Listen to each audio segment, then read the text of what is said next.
Okey, jom kita buat siakap tumis berlada. Pertama sekali blendkan bawang hitam, bawang merah, bawang putih dan sedikit halia. Dan kita akan tumiskan di dalam minyak yang panas sehingga naik bau.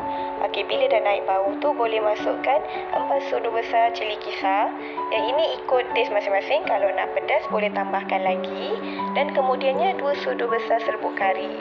Gunakan serbuk kari ikan. Yang ini kita akan tumiskan sehingga garing dan pecah minyak. Okey, proses ni kita akan buat 2 kali. Apabila dah pecah minyak kali pertama, masukkan sedikit air dan kita sambung tumis sehingga pecah minyak kali kedua. Setelah pecah minyak kali kedua, masukkan semangkuk air asam jawa yang pekat. Garam dalam 1 mangkuk kecil. Dan terus masukkan sayur terung. Yang ini boleh juga tukar kepada bendik.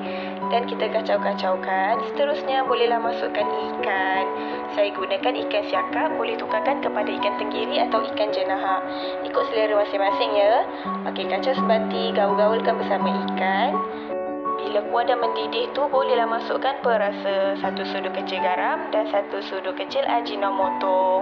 Masa ni masuk sikit dulu pun tak apa, sebab last kali nanti kita akan rasa semula. Kacau sebati, jangan lupa terbalikkan ikan. Biar kedua-dua side ikan tu masak elok. Ikan dah masak dan terung pun dah lembut, bolehlah buat final taste. Kalau cukup, rasa tak perlu tambah apa-apa. Kalau terkurang boleh tambahkan garam. Okey, siakap tumis berlada dah siap.